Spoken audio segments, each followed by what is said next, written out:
भाई और बहनों, हमें सेवा को कहीं भी ढूंढना नहीं है, सेवा के साथ ओतप्रोत होकर के जीना है। सेवा कहीं आप ढूंढने जाएंगे, गूगल पे ढूंढने जाएंगे, नेट पे ढूंढने जाएंगे, कहीं नहीं मिलेगी। आप अपने मन से ख्याल निकाल दें कि सेवा के लिए आपको किसी तरह का धन खर्च करना है। जितने भी दान हैं उसमें निकृष्ट कोटि का दान जो है वो आर्थिक दान होता है, धन का दान होता है। उसकी कहीं कोई जरूरत पड़ती नहीं है। केवल हम अपने परिचित किसी भी व्यक्ति का यदि उत्साह बढ़ा दें, उसको प्रोत्साहित करें, तो ये एक बहुत बड़ी सेवा मानवता की है कि कोई भी व्यक्ति निराश न हो, उदास न हो। उसको हम ऐसी स्थिति में ले आए कि वो स्वाभाविक स्थिति में जीना शुरू कर दे। नेत्रदान के काम में हम लोग 20 साल पहले लगे थे। शुरू में पूरे साल में मैं केवल हिंदी भाषी समाज की बात करूं तो हमें केवल 1 या 2 नेत्रदान मिलते थे। एक बार तो ऐसी स्थिति हुई कि हमें सूचना मिली कि इस परिवार के अंदर मृत्यु प्रसंग बना है। मैं और मेरे मित्र हरिओम गर्ग उस परिवार में गए तो धार्मिक अंधविश्वास और रूढ़िवादिता की वजह से परिवार नेत्रदान तब नहीं करते थे। हम लोग करीब 1.5-2 घंटा वहां पर बैठे रहे। सुबह सिर्फ चाय पी करके गए थे, हम दोनों डायबिटीज के मरीज। तो 2-2.5 घंटे बाद स्थिति ऐसी हुई कि हम हाइपोग्लाइसीमिया के स्थिति के अंदर आ गए और हमारी शुगर डाउन होने लग गई। तो मैंने हरिओम भाई से कहा कि ठीक है, हम परिवार से एक निवेदन करके छोड़ के जाते हैं, यदि स्वीकृति देंगे तो हम डॉक्टर बुला करके नेत्रदान ले लेंगे। हम नीचे उतरे, लारी से केले वेले खाए, फिर वापस हरिओम भाई ने कहा कि ऊपर जाकर के फिर एक बार उनको रिक्वेस्ट करके आते हैं। तो हम फिर ऊपर चले गए। तो परिवार की कुछ महिलाएं बहुत ज्यादा संवेदनशील थी, उन्होंने ना की, पुरुषों ने हाँ की, ले दे करके वो नेत्रदान हमने लिया। ऐसी स्थिति पहले पहले परिवारों की होती थी। मगर अब सबसे बड़ी प्रसन्नता की बात यह है कि आप जैसे सजग रूप से, सामाजिक रूप से सक्रिय और जो सामाजिक प्रतिनिधि कहीं भी होते हैं और कोई भी मृत्यु प्रसंग बनता है तो हर परिवार चला करके स्वेच्छा से नेत्रदान करता है। आज के दिन सूरत में स्थिति यह है कि कोई परिवार यदि नेत्रदान से चूक जाता है तो उसको अफसोस होता है कि मैं अपने परिजन का नेत्र संस्कार क्यों नहीं करवा पाया। तो ये जो सामाजिक बदलाव आया है, इसको हम इस स्थिति में ले जाना चाहते हैं कि जैसे श्रीलंका के अंदर 100% मृतक व्यक्ति का नेत्रदान होता ही होता है। आप इसे एक सामाजिक परंपरा बना लें कि जैसे मृत्यु प्रसंग में दूसरी अन्य तैयारियां करनी होती हैं, सबसे पहले यदि किसी भी परिवार में कोई मृत्यु का प्रसंग बना है तो हम नेत्रदान करवाएं। भाई और बहनों, हम अब नेत्रदान से आगे बहुत आगे बढ़ गए हैं। पिछले 20 साल में करीब हमने 29,000 लोगों की आंखों का कलेक्शन किया है। पिछले 15 दिन पहले हमने एक हॉस्पिटल के अंदर एक कैंप रखा था जिसके अंदर 7 से 8 ऐसे व्यक्तियों को प्रस्तुत किया गया जिनको कॉर्निया लगने से पहले दिखता नहीं था। वो अंधेरे के अंदर रहते थे, कॉर्निया लगने के बाद उनको दिखने लगा। ऐसे 5-6 लोगों को हमने प्रेस के सामने पेश किया था। पिछली 10 दिन पहले आनंदीबेन पटेल यहाँ की मुख्यमंत्री यहाँ पर आई थी। करीब 86 केस हमने कैडेवर डोनेशन के डील किए हैं, जिसके अंदर लीवर, किडनी का ट्रांसप्लांट हमने कराया है। 4 हार्ट हमने यहाँ से स्पेशल फ्लाइट से, चार्टर प्लेन से हमने मुंबई भेज करके हार्ट का ट्रांसप्लांट कराया है। 2 अग्रवाल परिवार ऐसे थे जो कैडेवर केस थे, ब्रांडेड केस थे, आनंदीबेन ने उनका स्वागत किया। तो सूरत शहर की ये जो अंगदान की परंपरा है, नेत्रदान की परंपरा है, इतनी उज्जवल परंपरा है कि आप जब भी कहीं आपको कोई सूचना मिले, आपके डेटाबेस पे आपके पास एसएमएस कोई इस तरह का है कहीं भी मृत्यु प्रसंग का, केवल आप हमें याद कर लें या जाकर के परिवार को आप प्रेरित करें कि नेत्रदान करना है। इससे बड़ी कोई सेवा नहीं है। हजारों लोग अभी भी आदिवासी क्षेत्र के अंदर, उनको ये मालूम ही नहीं है कि हमारा अंधापन किस कारण से है। वो टेस्ट नहीं करा पाते, डॉक्टर वहां पहुंचते ही नहीं है। इतने रिमोट एरिया में आदमी को मालूम ही नहीं कि मेरी बीमारी क्या है। ऐसी स्थितियों के अंदर हम ये चाहते हैं कि कोई मोबाइल वैन के माध्यम से वहां पहले टेस्टिंग की जाए, फिर उनकी आंखों की जो भी बीमारी है उसको समझा जाए। यदि कॉर्निया की जरूरत है तो ज्यादा से ज्यादा कॉर्निया उनको उपलब्ध कराया जाए। इसके लिए माननीय राज्यपाल महोदय 2 महीने पहले यहाँ पर आए थे और नेत्रदान के लिए विशेष रूप से मेरा सम्मान किया था। ये मेरा सम्मान नहीं, आप लोगों का सम्मान है। आप लोगों ने अपने परिवार में अपने परिजनों का नेत्रदान किया है, तो ये एक बहुत बड़ा प्रसन्नता का विषय है। आप इसी तरह से इस तरह के सेवा काम में लगे रहिए, ऐसा मेरा निवेदन है। धन्यवाद। ललित जी अग्रवाल, ललित भाई जी से रिक्वेस्ट, डायबिटीज वाले उनसे रिक्वेस्ट करूँगा कि जीवन आदर्श उत्कर्ष परिषद की तरफ से आगे अपना प्रोग्राम अटेंड करें। अब मैं विनय भाई से कहूँगा ज़्यादा समय नहीं लेके। और इस सेमिनार के ओपनिंग बैट्समैन वीरेंद्र सहवाग मतलब डॉक्टर आपते आज बोलने लगे कि क्या 17 हो गए, मतलब उनको खुद को विश्वास नहीं हुआ। एक छोटे से रूप में अपने चालू किया था और करते करते आज ये 17 कर चुके हैं अलग अलग फील्ड में। इस साल का परहैप्स ये लास्ट सेमिनार रहेगा। आने वाले साल में जनवरी में डॉक्टर आपते का हम करेंगे फर्स्ट वीक ऑफ जनवरी में।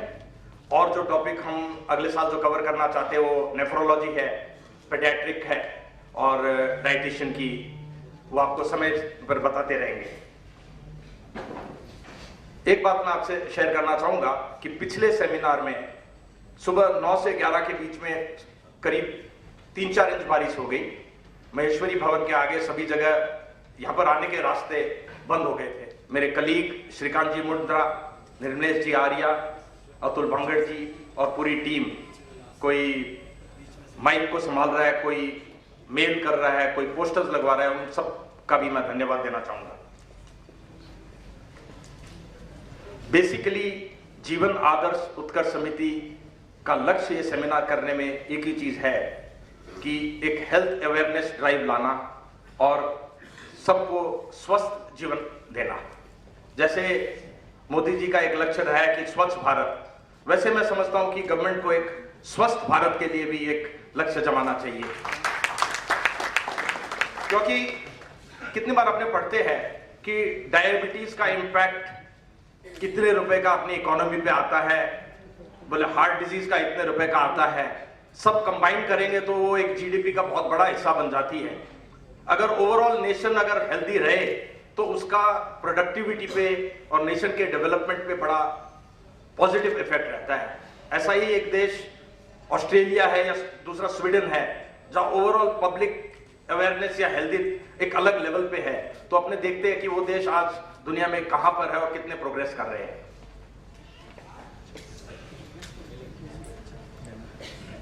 आज का सेमिनार डॉक्टर विनीत करेंगे जो एक यूरोलॉजिस्ट है, लेकिन यूरोलॉजी के बाद उन्होंने रोबोटिक की ट्रेनिंग ली।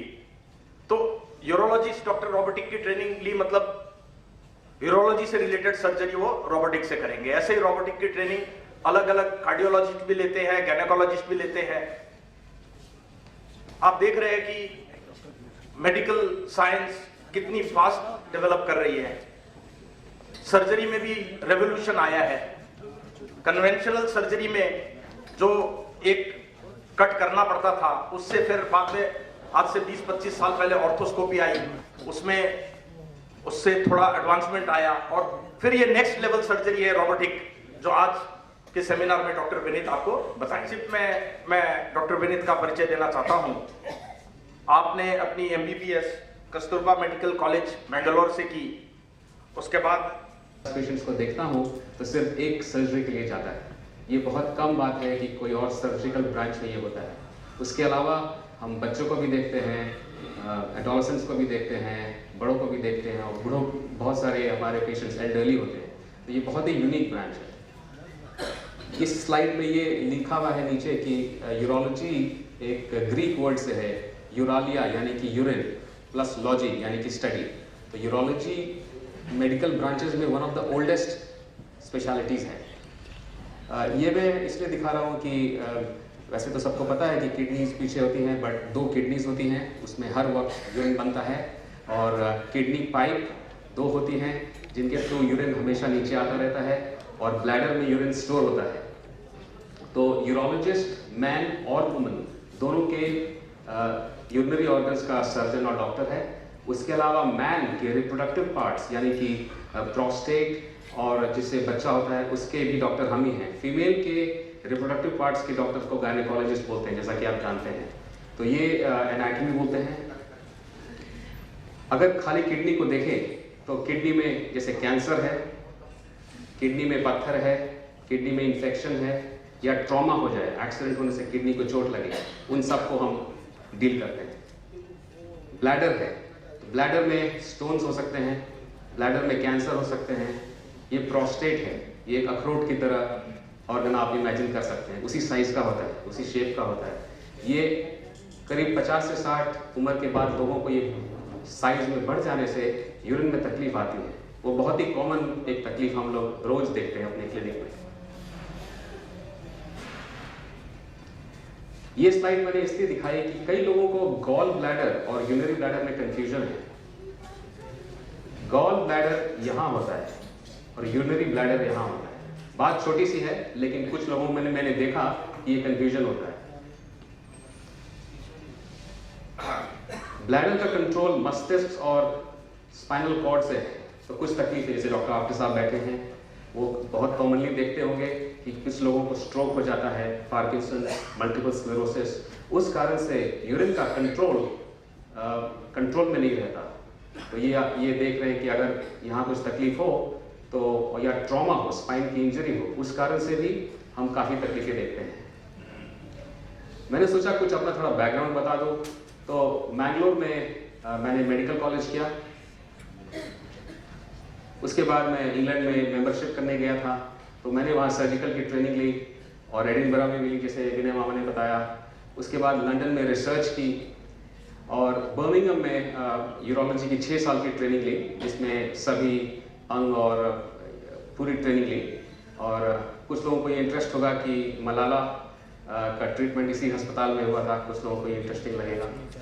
उसके बाद मैं रोचेस्टर गया अमेरिका में, और इनकी पिक्चर मैंने लगाई। इनके लिए बहुत रेस्पेक्ट है, ये मेरे मेंटर गुरु हैं और इनका नाम डॉक्टर जीन जोसेफ है। इनकी हाइट करीब 6 फुट 8 है और ये आप देख रहे होंगे, इनको मैंने अपने लास्ट डे पर गणेश जी दिया था। बहुत ही अच्छे इंसान है, अभी मैं इनसे बहुत टच में हूँ और इनको वर्ल्ड का one of the best robotic surgeon माना जाता है। इन्होंने 3000 केसेस किए और रोबोटिक्स जब 2000 ईयर में आई थी, वर्ल्ड में करीब 4-5 लोगों ने ही ये हिम्मत की कि रोबोटिक्स को लाते हैं, तो he was one of the first.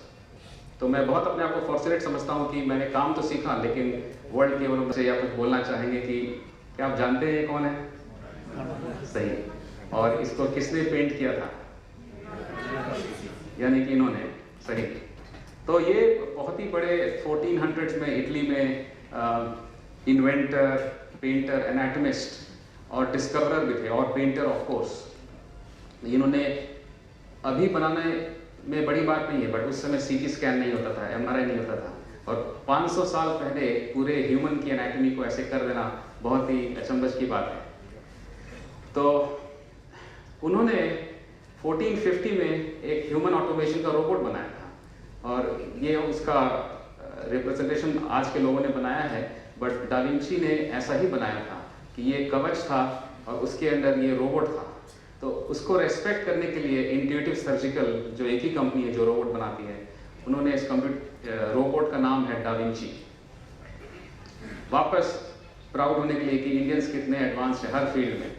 Robot का इजाद भी डॉक्टर हरि नायर ने किया। और ये है डॉक्टर मानी मेनन, ये डिट्रॉइट में काम करते हैं, अमेरिका करीब 30 साल पहले गए थे। आप देख रहे हैं पीछे फर्स्ट जनरेशन ऑफ रोबोट है, अभी वाला थोड़ा डिफरेंट लग रहा था। तो 2000 में इन्होंने ही स्टार्ट किया, जब डॉक्टर नायर ने उसको ऑथराइज कराया, तो क्लिनिकल एप्लीकेशन इन्होंने ही किया। और आप किसी भी वर्ल्ड के यूरोलॉजिस्ट से पूछ लीजिए, he is called the father of robotics. तो इनके ऐसे लोगों के कारण हमारा बहुत रेस्पेक्ट है अमेरिका में, इंग्लैंड में, बिकॉज जब वो इंडियंस को देखते हैं तो उनको लगता है कि ये लोग नेचुरली गिफ्टेड है लैप्रोस्कोपी में। और ये सही भी बात है। किसी ने मुझे बताया कि हमारे जो खाने की हैबिट है, हम जो हाथ से खाना खाते हैं, उस कारण से हमारा हैंड आई कोऑर्डिनेशन बहुत अच्छा है। अंग्रेज लोग चम्मच और उससे खाते हैं, ये बात मुझे भी नहीं पता थी।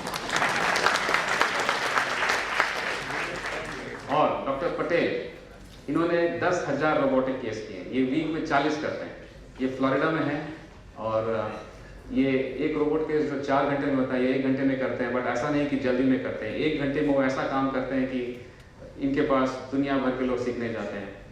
ये है डॉक्टर ऐश तिवारी, ये न्यूयॉर्क में है। ये डॉक्टर मानी मेनन के फेलो थे, जैसे मैं डॉक्टर जोसेफ का फेलो था, ये डॉक्टर मेनन के फेलो थे, और इनका भी बहुत रेस्पेक्ट है। तो इंडिया में अमेरिका में आप किसी भी से पूछेंगे कि ऐसे तो कोई रैंकिंग नहीं होती, बट सबसे अच्छे सर्जनों में तो इन तीनों का नाम, डॉक्टर जोसेफ का नाम तो बहुत फेमस है इंडियन यूरोलॉजिस्ट यूएस में। अभी मैं कलकत्ता से बॉम्बे आ रहा था तो फ्लाइट की मैगजीन खोली तो फर्स्ट पेज में ही ये देखा, तो मैंने सोचा कि अच्छा मैंने टॉपिक चूज़ किया, क्योंकि आप बच के नहीं रह सकते मीडिया की मार्केटिंग से कि रोबोटिक्स क्या है।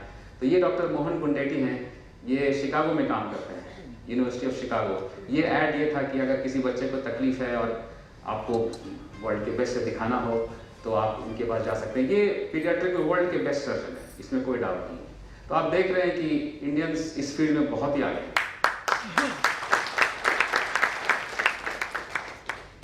वर्ल्ड में अभी 3600 रोबोट्स इंस्टॉल्ड हैं और पिछले साल करीब 6,70,000 सर्जरी हुई थी। और ये करीब ये चार्ट उसके पहले नहीं जाता, बट ये 2000 में शुरू हुआ था, पहले काफ़ी कम हो रही थी।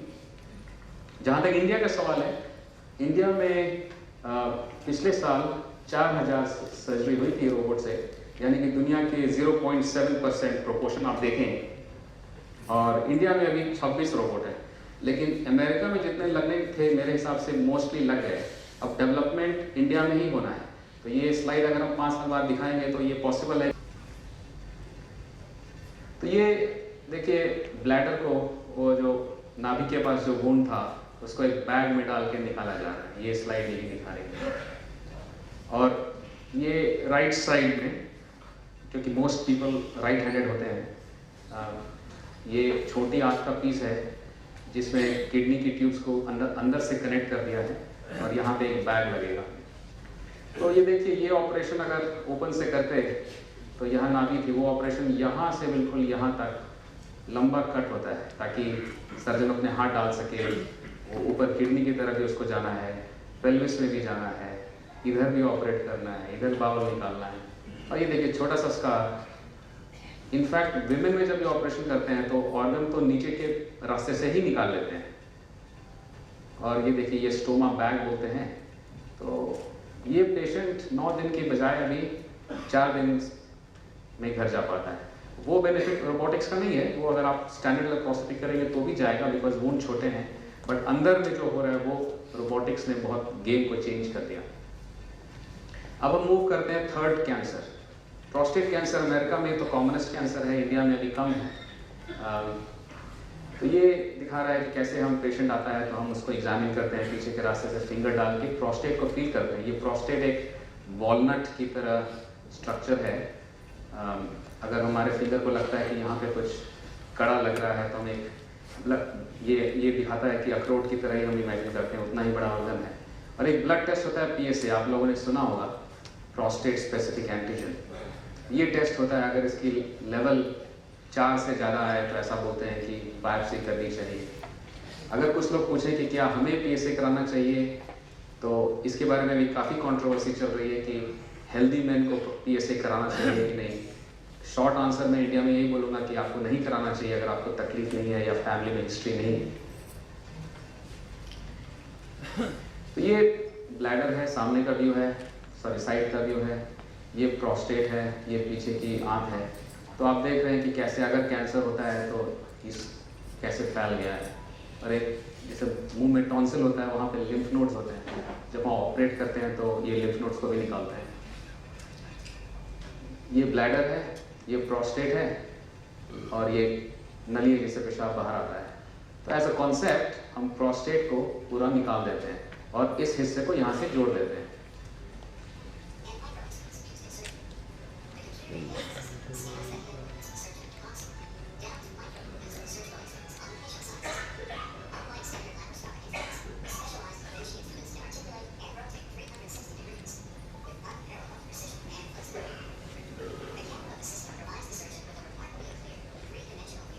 अगेन ये रियल ऑपरेशन नहीं है, बट मैंने सोचा कि 1 मिनट में कॉन्सेप्ट कई लोग समझ पाएंगे।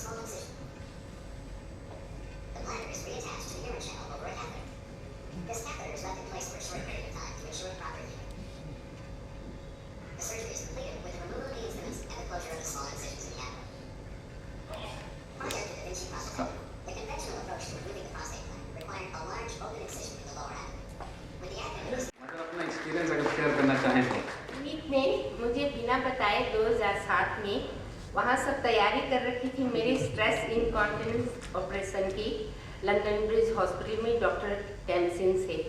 मुझे बताया गया कि मम्मी आप आओ, थोड़े दिन रहो। मैं गई तो अगले दिन ही सुबह मुझे जांच के लिए ले गया और मुझे हॉस्पिटल में भर्ती कर दिया गया।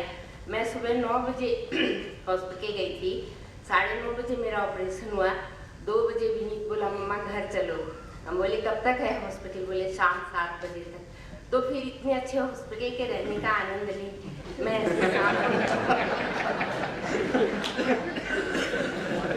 7 बजे तक लंदन ब्रिज हॉस्पिटल में रही। 9 बजे मेरी बिटिया रानी वाणी का बर्थडे था। हमने समोसे बनाए, हलवा बनाया और खूब डांस किया, खूब एंजॉय किया। और अगले दिन से ही मैं कैथेटर लगा के 2 घंटे के लिए वॉक जाती थी। मैं पूरे 2 घंटे रोज वॉक करती थी कैथेटर लगा के। मुझे कोई तकलीफ नहीं हुई। आज 9 साल हो गए, एक बूंद भी यूरिन पास नहीं होता। मैं बिल्कुल स्वस्थ हूँ। मैं कहती हूँ हर एक महिलाओं को, हिंदुस्तानी महिलाओं को स्ट्रेस इनकॉन्टिनेंस के बारे में जानकारी लेनी चाहिए। ऑपरेशन जरूर करवाना चाहिए। ट्रीटमेंट इसका बहुत सरल है। ये हंसी, खांसी, उकड़ू और छींक मारने से यूरिन पास होता है। शायद हमारा ब्लैडर ढीला हो जाता है, उसको ये लोग टाइट कर देते हैं। बिल्कुल सरल है, जिसको हम छिपाते हैं, शर्म करते हैं। और एक बात बता दूं, अभी तक मुझे जितनी भी बीमारियां हैं सब विनीत ने ही डायग्नोस की। 2000 में मुझे बीपी हुआ था, मेरा सिर दुखता था। मम्मा आपका सिर इतना क्यों दुखता है? शायद आपको ब्लड प्रेशर है। जांच कराया, तब से मैं अभी स्वस्थ हूँ। और 1998 में मेरे कान का ऑपरेशन डॉक्टर देसाई ने बॉम्बे में किया था। वो भी इसने जानकारी करके, ये साथ में था अंदर सर्जरी में। उसी समय इसका सपना था कि मैं एक सर्जन बनूं, जबकि ये कान का डॉक्टर नहीं है, ये साथ में था। इसने ठीक किया। और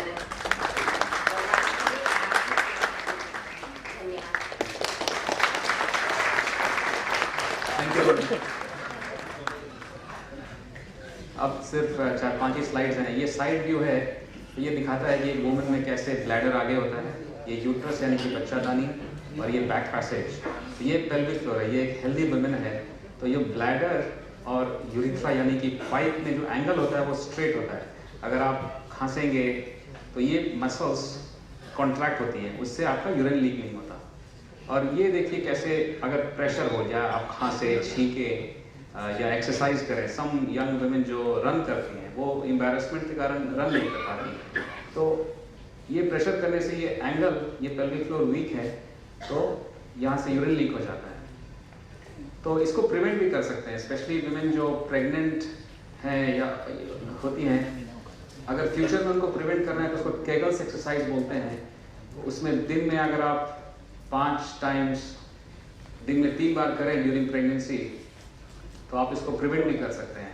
उसमें हम ये बताते हैं पेशेंट को कि आप इमेजिन करें कि आपको यूरिन पास करना है और आप कौन सी मसल को दबाएंगे। तो आप अभी भी आप इमेजिन करें तो आप एक मसल को एक्चुअली में दबाएंगे। उसमें आप बैठ के, लेट के, खड़े को भी कर सकते हैं। थोड़ी नीज को वाइड अपार्ट रखना होता है और वो आप करेंगे तो ऑटोमेटिकली जो पेल्विक फ्लोर है आप उसी को दबाएंगे, वही मसल से आप यूरिन को कंट्रोल करते हैं। तो हेल्दी स्टेट में ही करेंगे तो बाद में तकलीफ नहीं आएगी।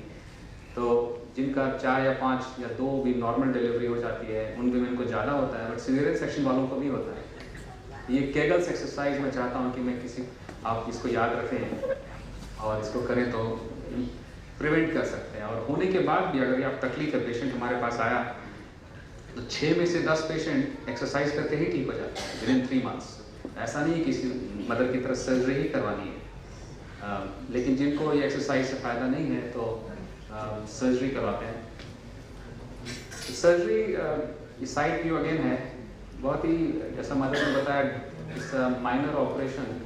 तो यहाँ स्किन के थ्रू एक टेप डालते हैं, ये ब्लैडर है तो ये यूरिथ्रा जो पाइप है उसको एक स्लिंग की तरह खींच लेते हैं। वो एंगल जो टेढ़ा हो गया उसको वापस सीधा करते हैं। वो इतनी सी बात है, कॉन्सेप्ट बहुत सिंपल है।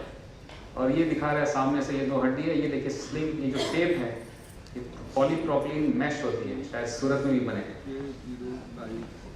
ये मैश है, ये यूरिथ्रा को एंगल को सीधा कर देते हैं। तो अगर आप ये टेप डालें, कॉफ होने से बहुत फायदा होता है। ये इस स्लाइड पर दिखा रहा है।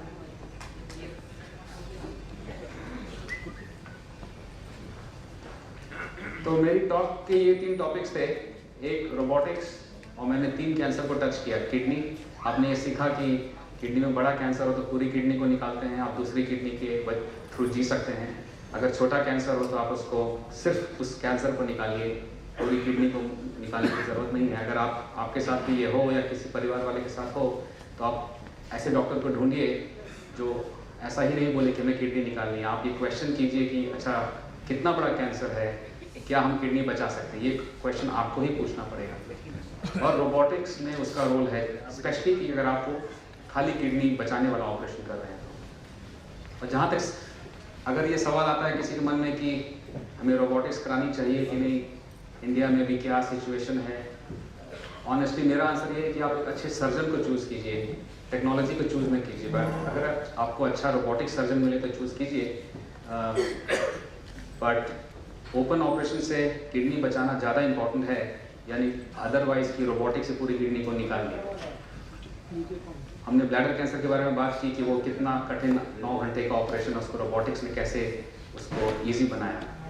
और प्रोस्टेट कैंसर तो सबसे कॉमन है, एवरी वीक हम एक केसेस करते हैं, और उसमें रोबोटिक्स ने कैंसर तो पहले भी बचता था, बट अब क्वालिटी ऑफ लाइफ बेटर हो गई है रोबोटिक्स के कारण। जैसे कि पेशेंट को, मेन में भी यूरिन लीक होता था, बिकॉज उसी एरिया में प्रोस्टेट होता है जहाँ विमेन का हमने दिखाया, तो वो नर्व्स को बचाने में प्रोस्टेट का जो 3D विजन है या हमारा जो कंट्रोल है बहुत बेटर है कंपेयर टू प्योर लेप्रोस्कोपी। तो वो रोबोटिक्स था। और मैंने आपको ये भी दिखाया कि रोबोटिक्स क्या है, ओपन सर्जरी क्या थी, प्योर लेप्रोस्कोपी क्या थी, रोबोटिक्स है क्या। It is nothing but laparoscopy done through computer interface. और रोबोट सर्जरी नहीं करता, ये कई लोग समझते हैं, ऐसी बात नहीं है। It is just expensive technology but which is very good. फिर मैंने बताया लो टेस्टोस्टेरोन, वो आप चेक करा सकते हैं अगर आपको लगे। उसमें एक बात मैंने शायद नहीं बताया कि वो टेस्ट आपको 10 से 11 बजे के पहले ही कराना चाहिए, फास्टिंग कराने की ज़रूरत नहीं है, क्योंकि हर मैन में एवरीडे एक डिप आता है। 3 या 4 बजे आप कराएंगे वो टेस्ट तो मेरा भी टेस्टोस्टेरोन कम ही आएगा, बट सुबह आप उसको कराएं 10 से 11 के बीच में, तो वो वैल्यू रिलायबल है। और तीसरी टॉपिक स्ट्रेस इनकॉन्टिनेंस, जो कि मैं चाहता हूँ कि लोग इसको एक टैबू नहीं माने कि ये तो एक ओल्ड होने का पार्ट है। इसकी भी इलाज है, एक्सरसाइज कर सकते हैं, और सर्जिकल ट्रीटमेंट बहुत कठिन नहीं है। डे केस है, आप सुबह जाएंगे, if not the same day, अगले दिन आपको डिस्चार्ज मिल जाएगा। और 8 साल से मदर का हो गया, कोई कॉम्प्लिकेशन नहीं, कुछ भूल ही गई है कि वो तकलीफ भी थी। तो मैंने सोचा कि ये 3 टॉपिक्स के बारे में आपको बताऊँ। अगर आपके पास कोई क्वेश्चन है तो आप पूछ सकते हैं।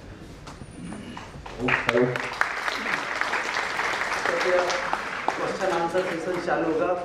बहुत ही स्पेसिफिक पब्लिक वाले क्वेश्चन ही पूछें। आप सबसे रिक्वेस्ट है, पर्सनल क्वेश्चन नहीं पहुंचे। पहले तो मैं एक मिनट का समय और लूँगा। धन्यवाद देना चाहूँगा जो आप लोग सब समय से पधारे। कृपया नोट कर लें, जीवन आदर्श उत्कर्ष परिषद का कोई भी प्रोग्राम समय से ही स्टार्ट होगा और आपको समय से आने से ही इसका पूरा लाभ मिलेगा। आगे के लिए भी नोट कर लें, क्योंकि इस बाद इमीडिएटली डॉक्टर भीकम चंद जी प्रजापति जी भाई जी का प्रोग्राम 18 सितंबर से 23 सितंबर है, जो कि रात में 8 से 9:30 रहेगा। तो कृपया ये चीज़ का विशेष रूप से नोट रखें कि जीवन आदर्श उत्कर्ष परिषद के प्रोग्राम आप सबके सहयोग से, आप सबके समय पे आने से समय पे चालू होते हैं। आज आपने समय पे आके मान बढ़ाया, thank you. Question answer session चालू हो रहा है। शॉर्ट में पूछे, जो डॉक्टर साहब जवाब दें वो करें, पर्सनल क्वेश्चन नहीं पूछे। पहला क्वेश्चन पूछने का प्रिविलेज मैं लेना चाहूँगा।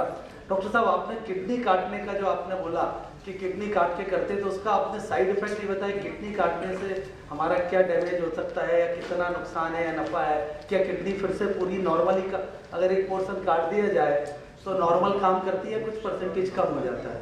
और नंबर 2 क्वेश्चन है कि जैसे आपने बताया प्रोस्टेट PSA का टेस्ट जरूरत हो तो ही करवाना चाहिए, फालतू नहीं कराना चाहिए। अभी भी बहुत से लोगों को भ्रांति है कि टेस्ट फ्री के करा लो, ये पैसे कोई फर्क नहीं पड़ता है, 5-10 हज़ार रुपए बहुत सूरत में बहुत इजी है। तो कोई भी टेस्ट फ्रिक्वेंटली कराते हैं तो कोई भी टेस्ट की इस टाइप की क्या इंपॉर्टेंस होती है, क्या साइड इफेक्ट होते हैं?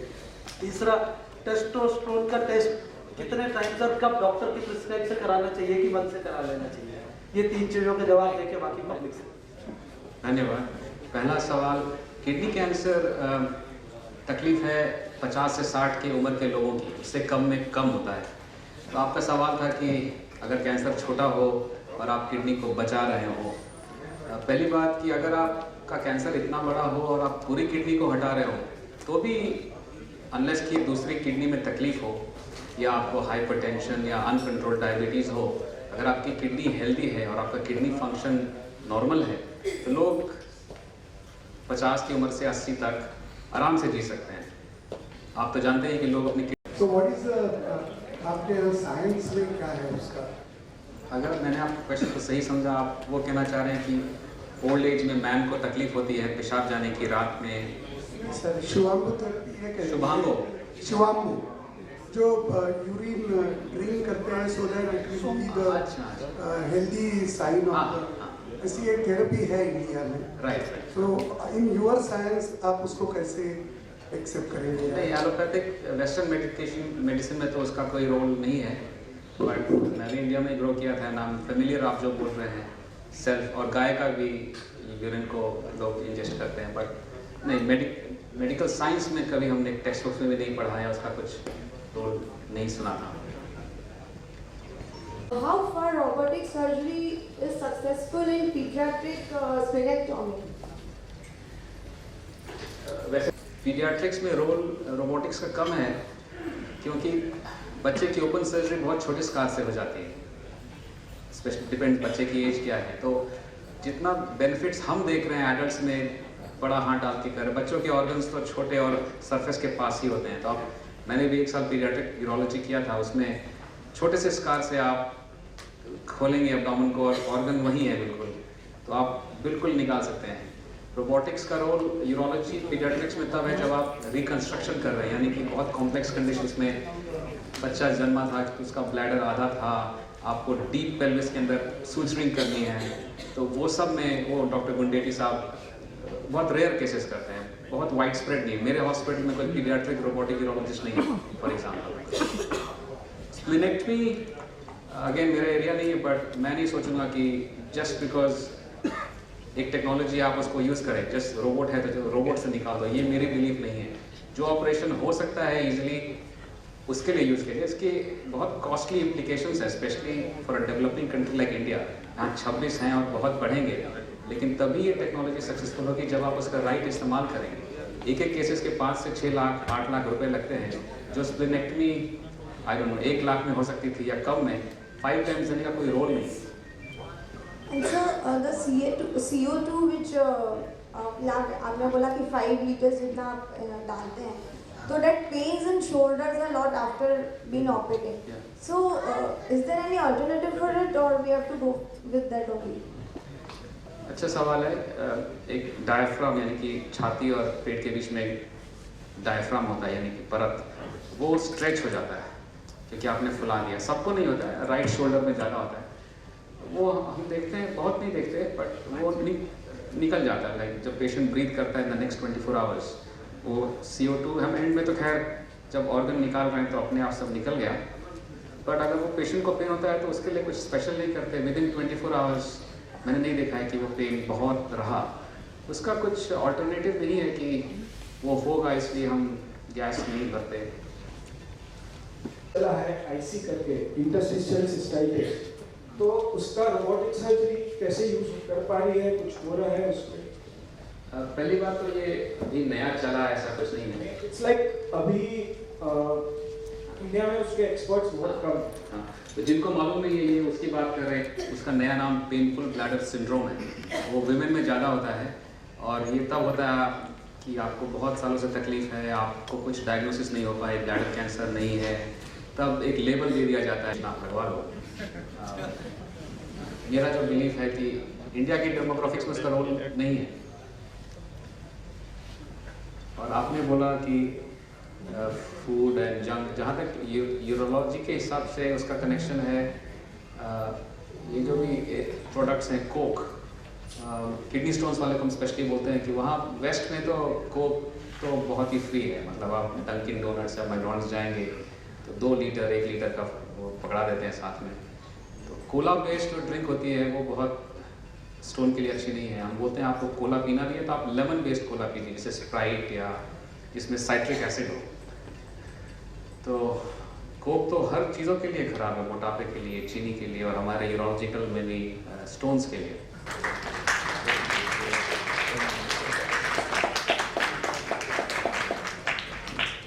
हेलो, नमस्कार डॉक्टर साहब। मेरी एज 75 है। मैं लास्ट 13 ईयर से माइस्थेनिया ग्रेविस का पेशेंट हूँ, जिसको डॉक्टर आपके साथ ट्रीट कर रहे हैं और मैं नॉर्मल लाइफ जी रहा हूँ। लेकिन पिछले 3 महीने से मेरे यूरिन की फ्रीक्वेंसी बहुत बढ़ गई है, डे में और नाइट में, और कभी कभी तो कंट्रोल नहीं कर पाता हूँ। इसके लिए कुछ आप एडवाइस करेंगे? तो डिस्क्राइब करें उसको ओवर एक्टिव ब्लैडर बोलते हैं। तो अगर कोई पार्किंसंस, स्ट्रोक या माइस्थेनिया ग्रेविस हो तब तो हमें मालूम चलता है कि mostly reason brain and spine की वायरिंग से है। कई बार इन कंडीशंस नहीं होने के बजाय भी होता है। तो ओवर एक्टिव ब्लैडर का अगेन सब चीज़ों में सबसे पहला इलाज है अच्छी हिस्ट्री लेना पेशेंट से और लाइफस्टाइल चेंजेस। तो अगर आप जैसे कॉफ़ी या टी या स्मोकिंग करते हैं, जो चीज़ें ब्लैडर को इरिटेट करती हैं, सबसे पहले तो मैं पेशेंट्स को बोलता हूँ आप उनको विड्रॉ करो। वहाँ पे कॉफ़ी का बहुत ज़्यादा प्रचलन है। मैंने कई पेशेंट्स देखे हैं कि वो दिन में 5 कप कॉफ़ी पी रहे थे और वो नहीं स्टॉप कर पाते हैं, एडिक्टेड है। तो मैं बोलता हूँ आप डीकैफिनेटेड पियो, उसमें कैफीन सही होता है। कॉफ़ी में कुछ खराबी नहीं है, उसमें कैफीन जो है। और कई लोग ये नहीं जानते कि हर चाय की एक प्याली में आधा कैफीन भी होता है, जैसे इक्वल नहीं होता कॉफ़ी के तरह, but 2 cup of tea is same as 1 cup of coffee. तो आपको टी भी पीना है तो उन लोगों के लिए डीकैफिनेटेड टी इंडिया में शायद मिलने लगी है, उतनी कॉमन नहीं है, बट डीकैफिनेटेड बिना कैफीन की चाय पी सकते हैं। स्मोकिंग करते हैं तो आप उसको कम करके देखिए। आपके केस में तो चांसेस आर कि माइस्थेनिया ग्रेविस से रिलेटेड है। अगर लाइफस्टाइल चेंज से फ़ायदा नहीं है तो इन्फेक्शन को भी रूल आउट करना होता है। कई बार इन्फेक्शन के कारण आप जा रहे हो, वो सब नहीं हो तो एक दवा आती है ऑक्सीब्यूटिनिन, और 2-3 और है मार्केट में, वो आप यूरोलॉजिस्ट को दिखा के ले सकते हैं। उसके साइड इफ़ेक्ट्स हैं कि आपका माउथ थोड़ा ड्राई हो सकता है और कॉन्स्टिपेशन हो सकता है, बट वो बहुत कॉमन दवा है। एवरीडे कोई एक पेशेंट को तो मैं प्रिस्क्राइब करता ही हूँ। ओवर एक्टिव ब्लैडर बोलते हैं। आपने अच्छा सवाल किया क्योंकि ये भी एक बहुत कॉमन कंडीशन है, विमेन में बहुत होती है। स्मोकिंग करने से ये सब मैंने आज तक कभी किया भी नहीं है। खाली दिन में एक दफ़ा एक कॉफी एक चाय पीता हूँ, फिर भी मेरी ये प्रॉब्लम हुई है। तो आपने जैसे न्यूरो रिलेटेड बताया तो मैं अब डॉक्टर आपके साथ से कंसल्ट करूँगा, ठीक रहेगा? बिल्कुल। डॉक्टर जी, आपने जैसे स्टोन के बारे में बताया, बहुत सारे मिथ्स हैं और कॉमन पब्लिक भी शायद ऑलमोस्ट सभी लोग जानना चाहते हैं। वंस स्टोन हुआ, लोग 6 महीने की आपने सेफ दवा ली, लो डोज, और 6 महीने बाद आपको इन्फेक्शन बंद हो गया। उसके अलावा cranberry tablets and menopausal woman में एस्ट्रोजन की क्रीम लगाने से फायदा होता है। हेलो,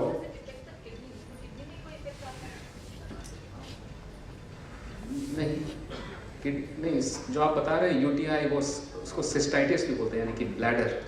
ज़्यादा तकलीफ आपका सिम्टम आपको नहीं, बट सिम्टम यही होता है कि बर्न कर रहा है नीचे। किडनी में जब बहुत कम लोगों को पेन होता है, तो नहीं, किडनी का उतना रोल नहीं है, अनलेस कि सीवियर हो या बार बार हो रहा है, वो यूरिन ऊपर ट्रैक कर रहा है, वो कम होता है।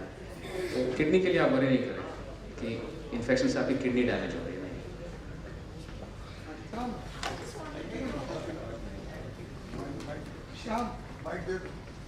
Hello? I want to know what's creatine and calcium. Like urine check करते हैं तो creatine and urine calcium बढ़ा हुआ है. So what's creatine and calcium बढ़ा हुआ? And is it a neuro problem or nephro problem in a child, like small children में? अभी creatine and calcium बढ़ा हुआ है. यानी कि दोनों अलग अलग, दो सेम नहीं है, वो क्रिएटिनिन अलग है और कैल्शियम अलग है। नहीं, the doctor has told कि creatine and calcium बढ़ा हुआ है in a child, like you know. नहीं, ऐसा नहीं होता, दोनों दो केमिकल हैं। क्रिएटिनिन कैल्शियम कोई कंबाइंड केमिकल ही नहीं है। तो या तो आप मेरे से बाद में क्लैरिफाई करें कि क्या है, बट ऐसा मैंने कभी नहीं सुना कि क्रिएटिनिन कैल्शियम बढ़ा हुआ है। Even I haven't heard of it, but some doctor told some child कि उसका creatine and calcium बढ़ा हुआ है. So नहीं, ऐसा कुछ कोई लेडीज में यूरिन वीकनिंग हो जाती है और मतलब कैथेटर ही लगाना पड़ता है, तो उसके लिए क्या करना चाहिए? इवन 235 ml इतना ज़्यादा अंदर रहता है तो कि क्यों हो रहा है? मेन में होना बहुत कॉमन बात है, इन्फेक्शन के कारण अगर हो तो हाँ, तो वही मैं कह रहा हूँ कि मेन में होना बहुत कॉमन है। नहीं, लेडीज में आई नो फीमेल्स आ रहा हूँ मैं ये कह रहा हूँ कि विमेन में हो तो सरप्राइजिंग है कि विमेन में क्यों यूरिन रिटेन हो रहा है, क्योंकि प्रोस्टेट तो है नहीं, तो कुछ रुकावट तो होनी नहीं चाहिए। तो कॉन्स्टिपेशन एक कारण होता है, या तो फिर नर्व्स की तकलीफ हो, यही सब स्ट्रोक हो, या अगर वो सब नहीं है तो 235 में अनलेस कि उनको इन्फेक्शन हो रहा हो कैथेटर डालने की ज़रूरत नहीं है। नहीं, इन्फेक्शन है। अगर इन्फेक्शन बार बार हो रहा है तो इन्फेक्शन की एक तो पहले जैसे आपने पूछा वैसे ट्रीटमेंट करना है, और कैथेटर इंडिया में शायद कम यूज़ होगा, लेकिन आपको हमेशा अंदर कैथेटर डालने की ज़रूरत नहीं है कि आपका बैग लगा हुआ है। आप दिन में 4 या 5 बार एक छोटा सा कैथेटर क्लीन डालें, यूरिन को निकालें, और बस बिटवीन दोज 2 कैथेटर आप कैथेटर फ्री हो, क्योंकि वो कैथेटर जो रहेगा आपका 3 महीने तक या 2 महीने तक, उसके कारण और इन्फेक्शन और स्टोन्स होने की संभावना है, स्पेशली अगर आप 5-10 साल तक वैसे रखेंगे तो ये आप अपने यूरोलॉजिस्ट से पूछें कि ये कर सकते हैं कि कोई केयरर करे, या वो अगर खुद कर सकती हैं तो कैथेटर डाल के, इंटरमिटेंट सेल्फ कैथेटर बोलते हैं उसका, ISC। मैंने अपने लड़के का फाइब्रोप्लास्टिक ऑपरेशन करवाया था, तो what precaution you should take now, and like अभी उसको पेट में दर्द होता है, that is related to that operation. दूसरी साइड में हो रहा है जनरल नहीं, फर्स्ट क्वेश्चन का फाइब्रोप्लास्टिक होने के बाद कुछ प्रिकॉशन नहीं लेना है, यू आर नॉर्मल। फाइब्रोप्लास्टी जो जिनको नहीं मालूम है, ये वो कह रहे हैं कि जहाँ किडनी और किडनी ट्यूब जुड़ती है ऊपर में, वहाँ पे सम पीपल आर बॉर्न की वहाँ पे किंक है, यानी कि वो सोचिए कि ट्रैफिक जैम है, तो फाइब्रोप्लास्टी